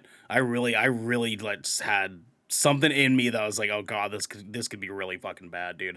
This could be really fucking bad. I was sold on the Pattinson. I loved it from the very beginning. The fact of having Robert Pattinson play a young Batman, like figuring out how to be Batman. It was one of the best like Batman concepts I've heard in a very long time. Personally, right? So I will say Christian Bale's Bruce Wayne might be a little bit better, but Pattinson's Batman is definitely better. But that's only because we haven't seen Pattinson really play Bruce Wayne yet, because this was mostly the Batman, right? Yeah, a Batman movie. Which I mean, I was gonna say the same thing too. I mean, to be fair, like I said, I came into this never really liking Christian Bale as Batman in the first place.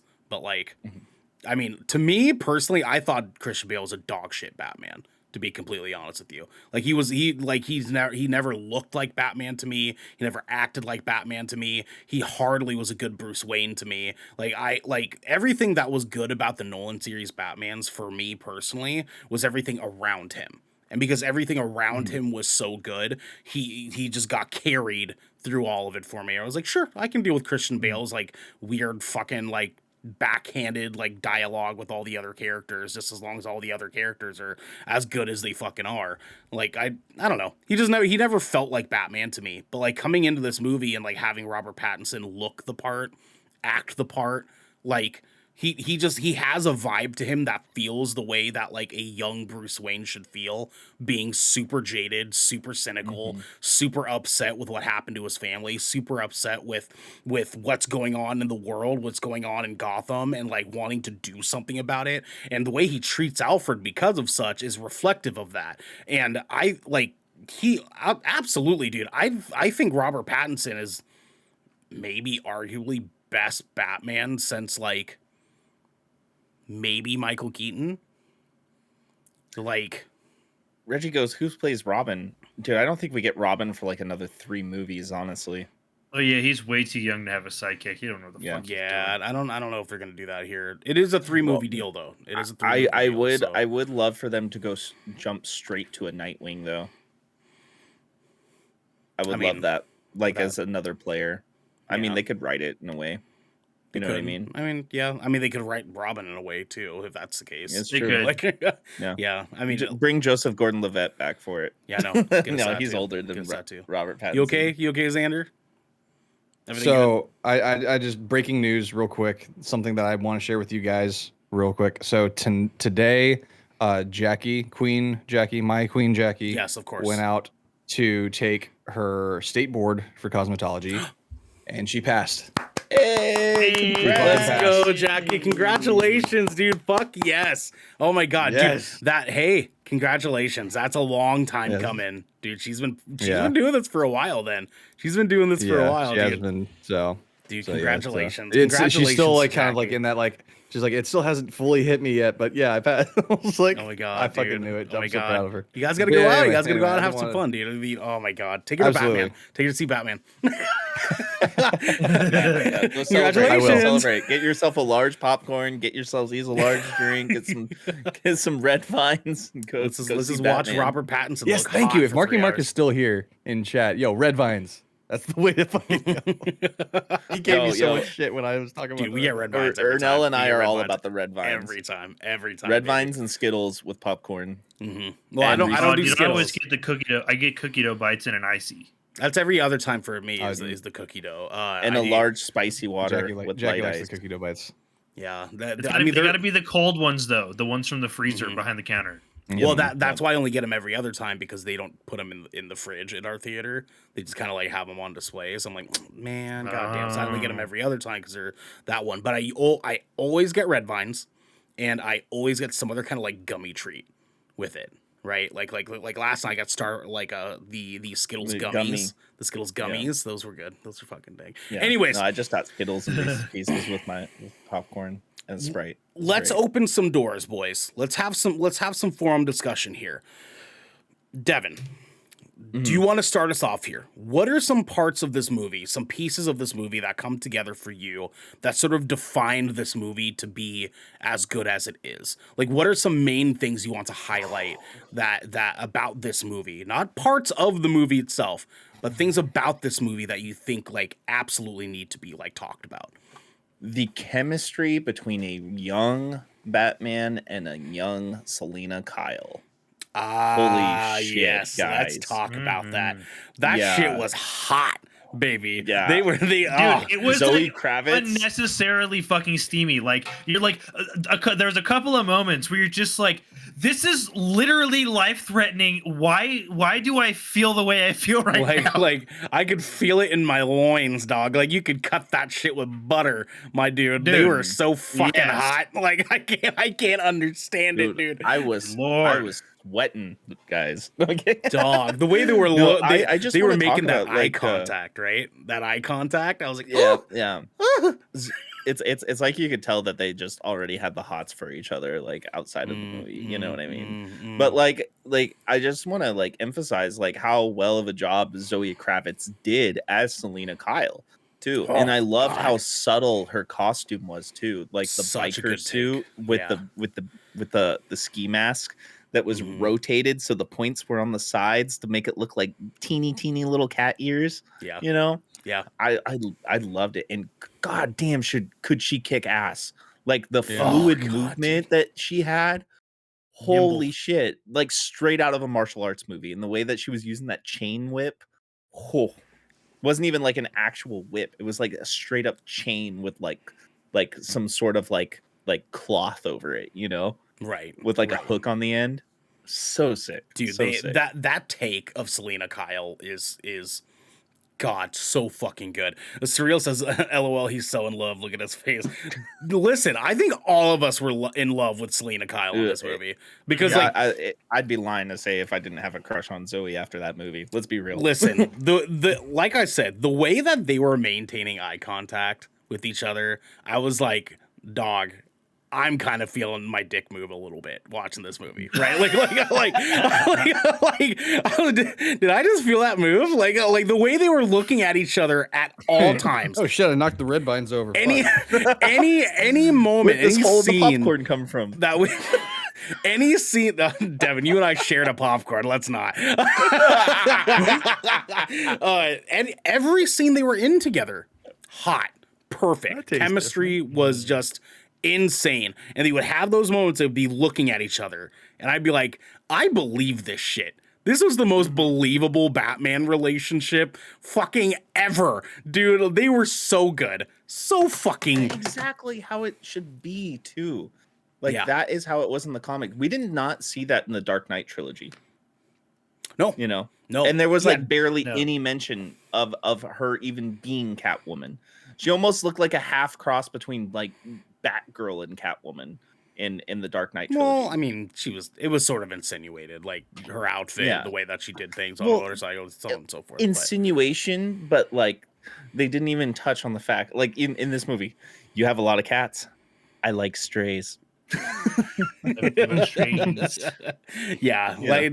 she does have a lot of cats around, and she was feeding them milk too, just like in the comics and like the old movies too. Oh yeah, that one got me. That line got me. Of course it fucking did. That's such a Xander ass. If you were playing Catwoman, that's what you would say. Well, in my mind during that, and the reason I feel comfortable talking about this scene is because it's also in the trailer. But in my mind, I completely forgot that was in the trailer, and it was like something along the lines of like, "Don't give away your life for something as small as this." And he's like, "Don't worry, I have 9 of them." I was in my mind before she even said that. I was like, "Well, I mean, she's got 9." now, like, I'm pretty sure we can all agree a great chemistry there. Zoe Kravitz, great Catwoman. Definitely look forward to seeing her in the future, or even seeing her do her own movie, and we can talk about why that could happen, right later. Right. Sure. In our post show. The other thing I wanted to touch on was the detail and the design of Pattinson's Batsuit and the way that played it throughout the movie. Because in the scene that you see in the trailer, when he beats up all the thugs that are wearing the clown makeup, obviously Joker is already established in this universe in some way or another. Like, he's not a villain in this movie, you know. But they made that reference. The entry into that scene when they are bothering that citizen about to do their dumb gang boy shit. Yeah. And then you just hear footsteps with a heavy clank, like heavy armor just in the darkness. Along with the most intense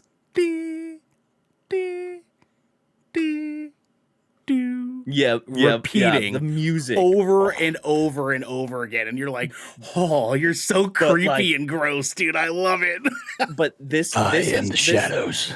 This is the point of Batman where he doesn't give a fuck, and he is brutally like injuring like criminals in the city. This whole movie, and I don't want to dive into any details, and you see like half of them are like scared because they've heard of him, right? And the other half are like, who's this fucking freak? You know what I mean? They don't give a who shit the fuck are you supposed to be? Boom, dude. Boom. And he literally, I'm vengeance. I swear, there's no way he didn't like crush that guy's orbital socket with the way that he beat the fuck out of him and continued to beat the fuck out of all of them. And he's literally wearing a suit of like iron armor or something, like plate mail. Like he's wearing like a combination of like plate mail and like SWAT armor and like just like anti-bullet, like everything. Like he's love his played I would it. argue that he's got like anti-tank fucking gear. Well, Like, that and shit all of was it's fucking sort of crazy. just like makeshift put together, which is kind of like what Devin's point is. Is like I mentioned to Devin last night, I loved in his costume, two things I loved most about his suit was his cowl, like that collar around like in front of his cape was so dope, very very good choice. But his nose being just sort of like stitched onto his helmet was such a cool touch. And Such if you a cool notice touch. too, his like little bat ears, they were welded onto it and then Yeah. buffed out and then painted over. Like Yeah. you can see Mhm. the Yeah. shine from it. And the other thing that was really cool about his armor throughout the movie, the more he takes like bullets and stuff, you actually see his armor like Damaged. scuffed up and like Yeah. with little dings and dents all over it and stuff, which is the attention to detail was fantastic with that. Yeah. Yeah. Definitely my favorite Batsuit in any movie. And I love how they implemented like a lot of his gadgets that you've seen in like games and like comics and stuff like that, or even the animated shows.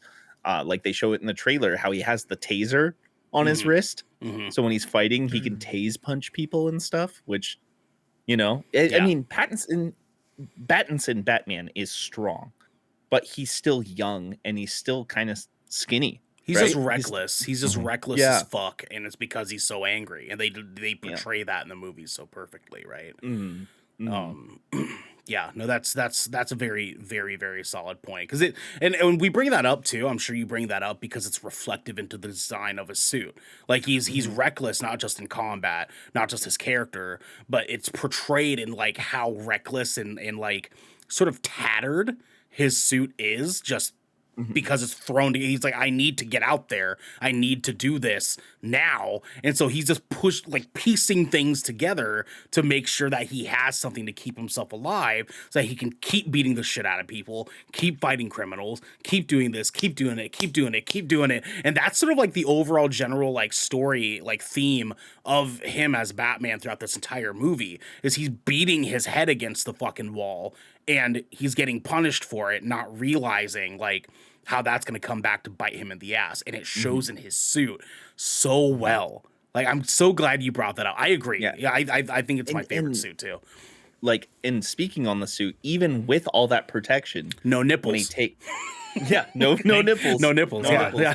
Instead, he has two Take that, Schumacher. daggers, you know. But when he takes off his suit, and keep in mind, he's literally like wearing plate mail. He takes off his suit later, and he is just fucking broken underneath that suit, and he shows it too. Like him trying to walk, like when he feels most comfortable, and he brings it down, and he's just like literally like just like moving, like me after skateboarding for the first time in 10 years. He's just like sitting there. He's sitting there like walking through, and he's like, just like, oh fuck. Yeah, dude, just like beaten. And you can see like all the damage he gets, whether it's scars or bruising or welting or cuts. Like you see it all. You know? Yeah. Speaking of which, can we take a moment to let's dive into Batman and Riddler. This chemistry I feel like was the weirder of the chemistries, because obviously the things that happen in the movie, how they play out, they're gonna have some weird chemistry, right? This relationship that they have together, this sort of like Riddler trying to make it feel symbiotic, okay, is very very interesting, and how they play out those characters together. Again, no spoilers, but like they have a dynamic that is very interesting. That like my biggest worry with Riddler was that they were going to try to make him feel more like Joker than actually like Riddler. And the take that they had on Riddler in this movie was very very well played, where like he's not Joker, he's not like psychotic, but he's a serial killer. Like he's a killer.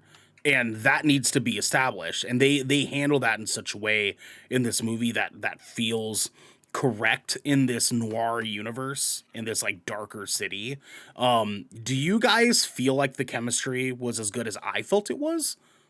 Yeah, Absolutely. And like, and you see it in the trailer. He leaves notes for the Batman, right? Right. And I'm not going to say what they all say, but he's obviously communicating with the Batman and trying to get his attention. Right. It's they took that route of and you see this with like a lot of villains throughout like Batman's history, you know. Sure. They want to almost befriend him, right? And they're like, "Hey, I kind of idolize you, but you taught me to do things in my own way." You know what I mean? Mm-hmm. And like and they really show that little game that he's playing with Batman throughout the movie, just trying to get his attention and see how smart he is, because he man, I just want to say sure. something. It's definitely difficult to talk on Yeah. the dynamic Yeah. between the two without getting into spoiler territory, because Exactly. there is a lot. Yeah, and like there's one specific scene, and it's a scene I'm sure we all want to talk about, but we cannot talk about it because it is the climax of the movie. Right. You know? Right. Yeah, And I mean, this movie has like 6 different climaxes. Let's be real. It's yeah, in a weird way, it almost feels like that, like a lot of different arcs within the Not to main mention arc. the 3 that Ernell had during the movie. 5 actually 5. So it's shit! Oh. Yeah, it was a lot more than you think. Yeah, so Devin, your count was off a little. No, to sort of carry that, it's like, and I want to swing this towards Garrick to see what his thoughts are on it, but like to sort of like reiterate here in a way that we can talk about without any spoilers. They coincide in a way that feels like they're both existing, but Riddler is trying not to exist, but his presence is just as ever longing and like there as Batman's is, because they're both sort of in the shadows. They're both sort of nondescript entities that are in Gotham that are there, they're present, and everyone in the city knows them, and that's just like what Batman and his villains are a majority of the time. Like, I guess in a better way to phrase it, was Riddler a good villain in this? Yes, absolutely. Absolutely. Like a fantastic villain. I think they did a great job, like not only just with the Riddler, but with the Penguin too. God damn, Penguin was good. I was sold, dog. Like I was so worried about it. I just want to end like with my note on Riddler. They did a great job of not just making him the Riddler and leaving riddles around, but making him feel like a sadistic serial killer. Like something was wrong, right? There's something seriously they hit wrong it on the fucking nose, dude. Fucking like, Dano, perfect with that. Not just with Paul Dano's portrayal, but with the writing and the things that happen.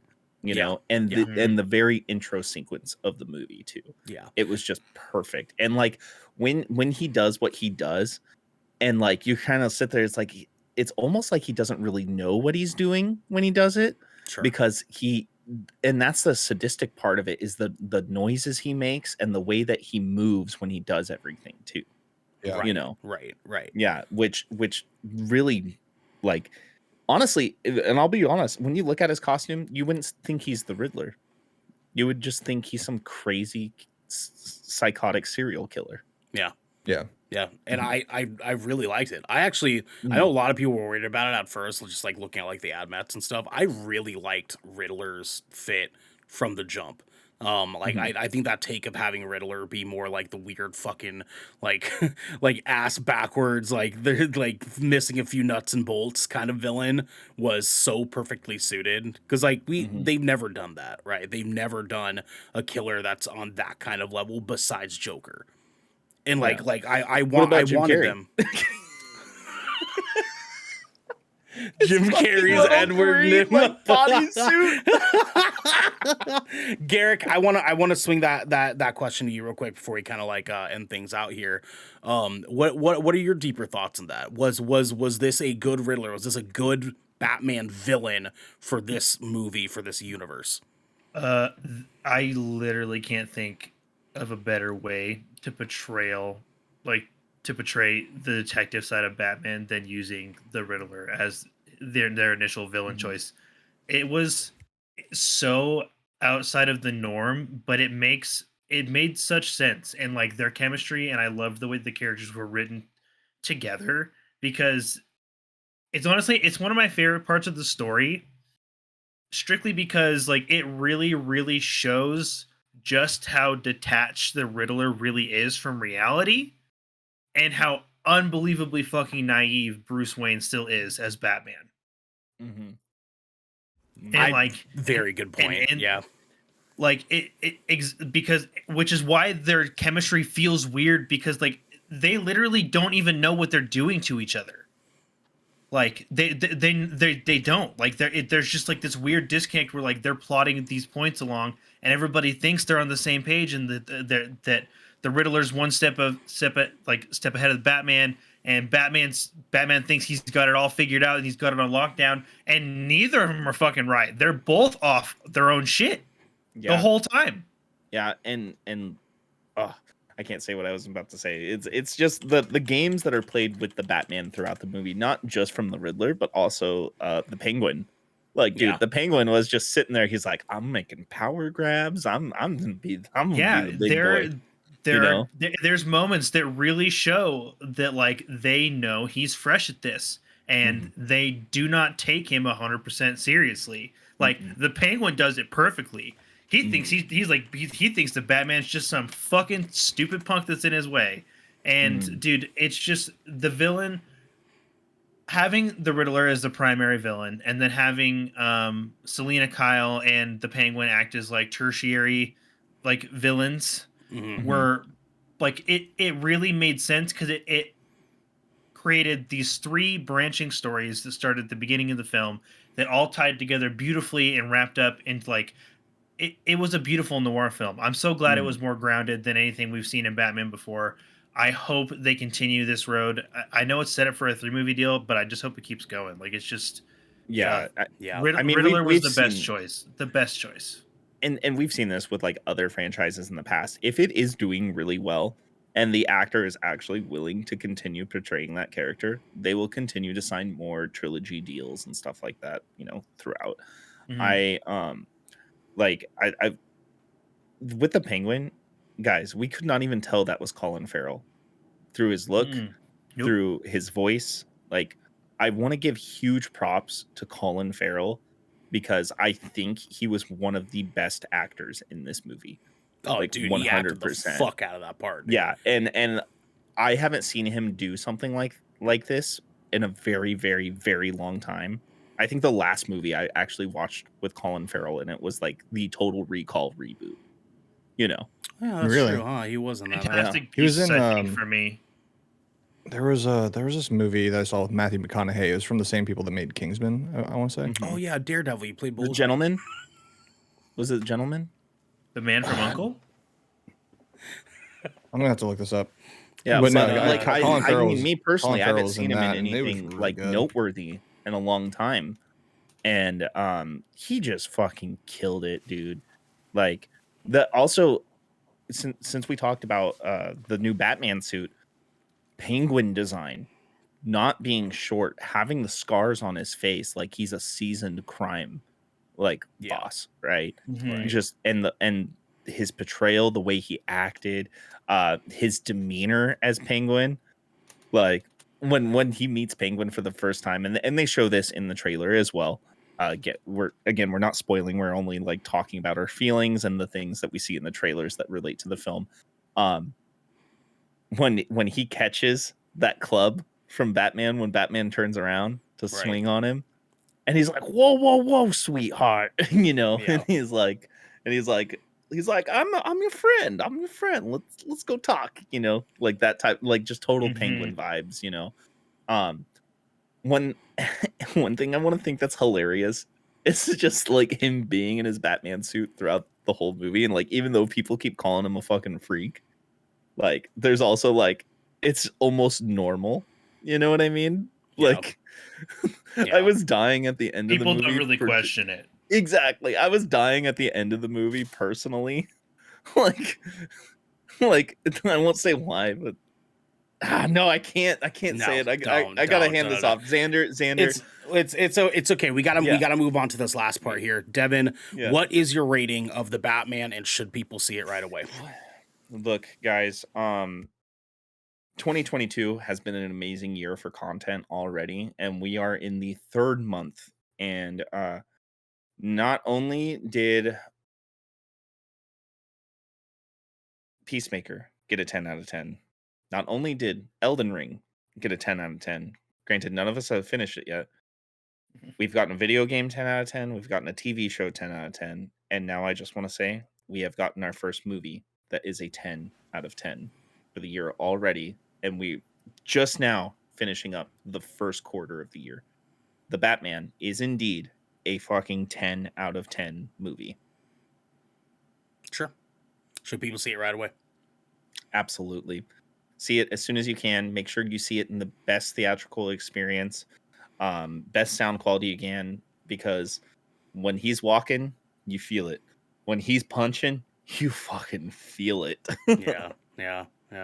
Garrick, what is your rating of this movie, and should people see it right away? My rating for the Batman is going to have to be 9 out of 10. Okay. And yes, you should absolutely go see it. Don't wait. Sure. Why do you give it a 9 instead of a 10? Only because there were some moments where it absolutely felt like a 3-hour film, and you cannot ignore that. Sure. Xander, what is your rating of this movie, and should people see it right away? I'm going to give this a 9.8. No, Don't do that to us. No, we're not doing a It's either 1,000-point 0.5 scale. or it's a whole number. Okay, cannot 0.5 do that. then. 0.5. I'll knock it alright. down. 0.5 Alright. because All right. there's one thing about this movie that just bothered the hell out of me.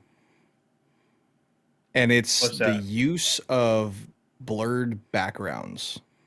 I was really hoping Maybe you were it going to was- say that one police chief who talked like this for no reason. Oh my god! No, that's Falsetto Jones. He's making a comeback from episode 1 of Yeah, Impossible. of course. But, anyways. But no. It might have just been my theater that we went to, but it just was very distracting at times. No, like- I can see what you're talking about, because they mount the camera a lot in this movie.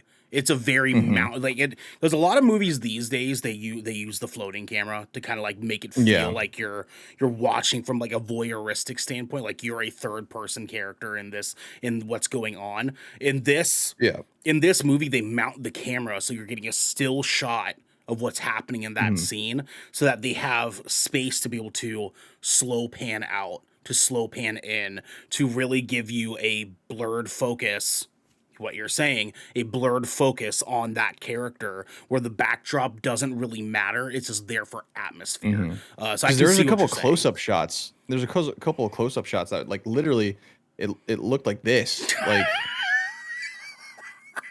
for our audio listeners, I just enabled background blur on my camera, but it looked like this. Like there's like a close-up shot just like that, and I'm like, why is the background looking like that? I don't like that at all. Yeah. Definitely, I feel like that was like a stylistic choice for like the whole noir setting. Yeah. Very much so. Yeah. Very much so. Should people see it right But away? ultimately, people should see this. This is by far, in my opinion, the best live action adaptation of Batman, and I cannot wait to see where it goes. Agreed. Yeah. I am also going to give this movie a 9.5 out of 10. I think this movie is almost perfect, almost fucking perfect in like every way imaginable. But the little bit of points that it takes away from me is the like 15 minutes of like open space they could have probably cut out of this movie. There's some moments that I feel that they used to build tension that I don't feel was completely necessary. There's also some dialogue scenes that I feel like they could have probably trimmed down a whole lot. A lot of a good chunk of like, because I want to say a lot because it's not a lot, but there's a good chunk of just what I felt was unnecessary dialogue. And so they're kind of like sitting on a lot of scenes for a prolonged amount of time, and because of such, it feels like 3 hours, and it is a 3-hour movie. But like Spider-Man No Way Home was almost a 3-hour movie, and that felt like 2 hours. You know what I mean? Yes. And it's like after seeing something like No Way Home feel so fast, so like I was not bored ever with No Way Home, and this movie just had some parts I was like, huh, okay. Like, I feel like this is a good time to move on from here, but sure. Outside of that though, yes, people should see this movie right fucking away. That is the only thing that I feel keeps this movie from being absolutely fucking perfection. You need to see this movie right away. If you feel safe and accessible to go to a theater, yes, fucking do it. What, Devin? And to capitalize my 10 out of 10, one of the best car chases I've seen in recent memory inside of a movie. Fucking good car chase scene. And It better, like I'm not even talking shit about Fast and the Furious, but it tops like almost every Fast and the Furious. Dude, that was the part that Mark was saying that I literally jumped out of my. I was like, because like luckily we had like maybe 8 other people in this theater with us. It was very open. It was like there's not many people. So I literally like got up from my seat. I'm like leaning on the seat in front of me. I'm like, oh shit, dude. Yeah. It was fantastic. It was realistic too. Well, I mean, a lot of this movie was right, and that was no exception to the rule.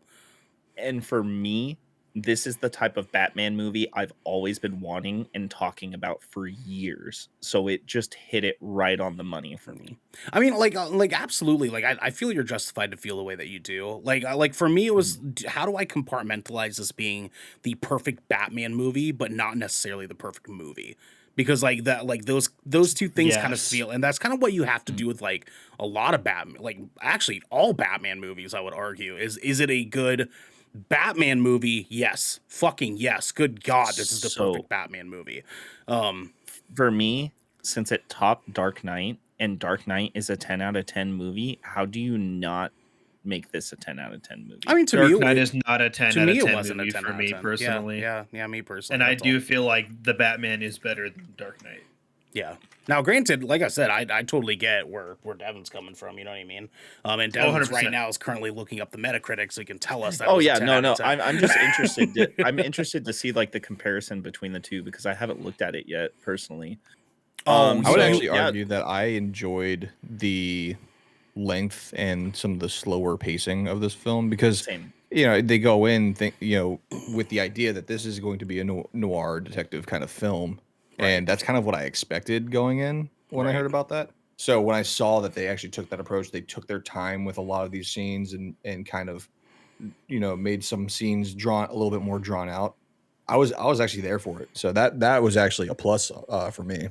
Yeah, and I mean, like for me, like it would be a plus if I was rating it as a Batman movie. But like as a movie, I just feel like we're past that need to build tension in every single scene.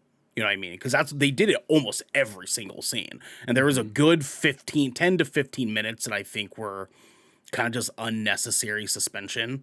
That was like, because there's moments that is absolutely necessary. The Penguin car chase scene, without any spoilers. The Penguin moment, right? That needed tension. That felt right. But then there's scenes where Batman and Selina are talking. And I was like, this conversation's kind of going in circles. I appreciate those moments because guess what? I have a small bladder and I need a pee break. it was that moment though was more about like I feel like those moments were more about the underlying relationship that they were having without establishing a relationship, but the need and want for that relationship. Kind of exposition. Yeah, and I feel like there's going to be more payoff for that in future movies and or series. Sure, then spread it across future movies. Like I feel like we never need that much fucking suspension for 28 fucking Marvel movies to get the same point. But like, in this, listen, I get it. I get the rebuttal, but I'm just saying like as a constructive movie, they could have probably done without it like as much as they did. I loved it. I enjoyed it. I arguably it could have been a tight 2:45 and still been like just as good. That just would have been 11 minutes shaved off. Not that much. Sure. But 11 minutes is enough for me to get bored. 11 minutes is 2 entire fight scenes. Like 11 minutes is an entire like third act basically. Yeah. To end this off, I was enthralled. It captured my favorite noir feels and wants out of Batman. I love the design. I love the art style. I love the architecture choice, whether it be the Wayne estate or Gotham itself, and the character development for me was top notch. Sure. Let's look at our schedule for next week, guys. On Tuesday, we never gave our official review as GK, which is obviously 9.5. Garrick is a 9. It would be a 9. Xander and Ernell are both 9.5, and I'm a 10, so that automatically makes it a 9.5. 9.5 is our official Good Kraken rating. I was going to say 9.8. 20, I think that puts us at no, we're not fucking IGN. We're not doing 1,000 point IGN scale. doesn't even do that anymore. They don't even do 0.5. I know, that's what I'm saying. It's like they back in the day they would do a fucking 1,000 point scale, and it was just, no, we're not fucking doing that. We're not IGN. We're Good Kraken. We give you 10,000 point scales. I give this movie 9.876592. Our schedule for next week on Tuesday, we have another Good Kraken podcast where we're going to be talking about accessibility in video games. That is an important conversation that needs to be had off of the tale of Elden Ring, off of some very unfortunate posts from the blind gamer Steve Saylor, being very unfortunately just bombarded with your toxic gamer fucks in his reply boxes. God, leave him the fuck alone, dude. We got to talk about it. We got to have this fucking conversation finally. On Wednesday, we have Ocean Shrine story time. Actually, I didn't change that in our show notes here. But you know what? I'm going to do it for Devin. I'm going to do some fucking Elden Ring for you guys. I'm going to do some Elden Ring for y'all. I'm sorry, guys. I had some things come up, and we had to make some last-minute schedule changes because dude, we've been waiting a month to try and get it together, and now we finally can. Yeah. I know. On Thursday, we are doing why did I say Splash Damage twice? We are doing the Shipwreck Show live recording on Patreon for you patrons out there.